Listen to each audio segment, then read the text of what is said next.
However, there were many people in China who felt they were not moving fast enough to democracy.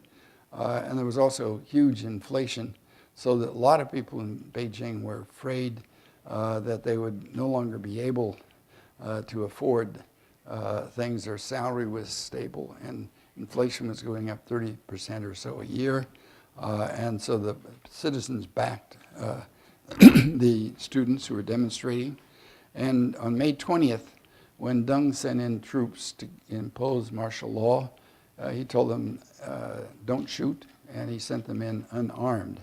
But they were stopped, and they were not able to reach the Tiananmen Square. And so 2 weeks later, on June 3rd, he told the troops to do what was necessary to restore order. And a lot of other high-level leaders also felt the country was in danger of falling apart. And so Deng moved forcefully and vigorously. Tim Brooke of Canada, who was there and did a lot of searching around, estimates that 700 to 800 people were killed in Beijing. And the fact is, Deng Xiaoping, the rest of his life, still felt he did the right thing. And Jiang Zemin, his successor, also felt that Deng did the right thing. That when confronted with the danger of falling apart and getting the same kind of mess that had been ever since the Opium War to '49, and again the Cultural Revolution, that he moved to clamp down.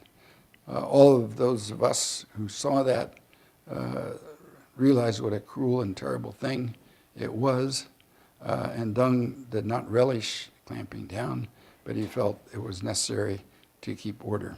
Even the Chinese who were close to the scene and had frontline were not sure, and there's disagreement among those. My own hunch is that things really were that serious, that they could have fallen apart if they had not clamped down. Those huge demonstrations and the mood around the country was somewhat loose. At the time, there was a famous Chinese dissident, Liu Binyan, who was staying in my second-floor apartment upstairs. And what he said was, about a week or two before the clampdown, he said, I'm afraid we're going to have a clampdown. I'm afraid we will have a clampdown. That Deng and the other high-level leaders felt things were too loose and falling apart, and that the only way they could pull things back together was by force at that point.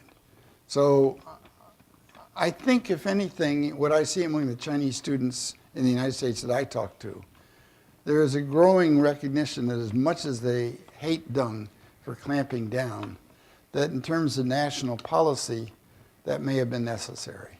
I think there is a growing group that says that. And it's by no means all.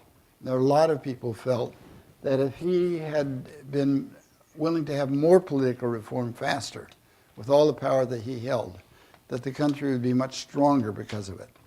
So it's a very divided issue, and I think the counterfactual things are hard to prove one way or the other. What we do know is they clamped down and they kept order for at least the first 2 decades after that.